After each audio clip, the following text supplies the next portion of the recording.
Përshëndetje miq, sonte do ju flas pak shkurt në lidhje me librin që shihni në video.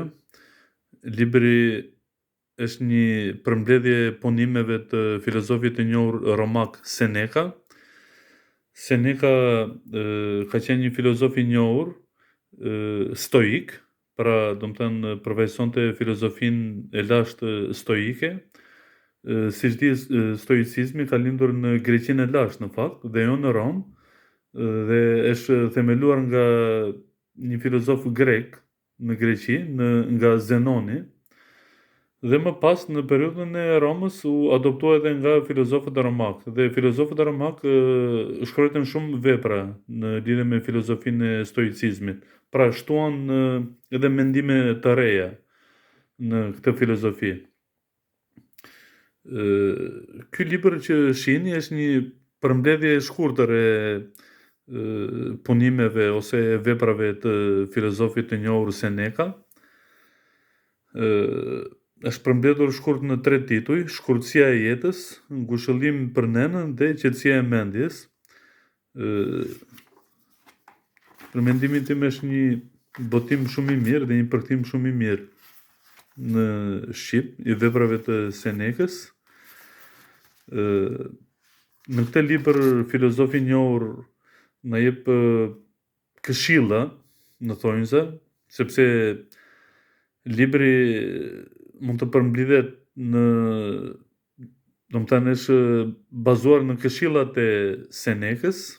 Është një libër që jep këshilla për jetën, për edukimin, për marrëdhëniet me njerëzit.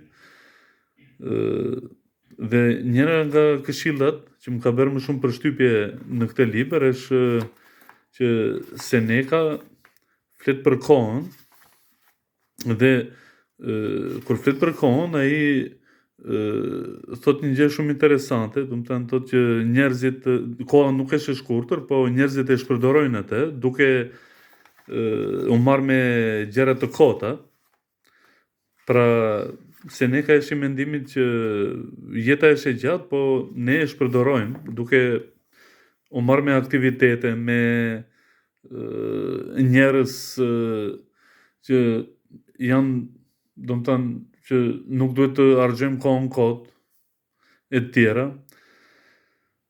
Për mendimin tim është një libër që duhet lexuar patjetër. Është një udhërrëfyes për jetën, dhe një njeri që lexon veprat e Senekës do të mësoj shumë gjëra për jetën në përgjithësi.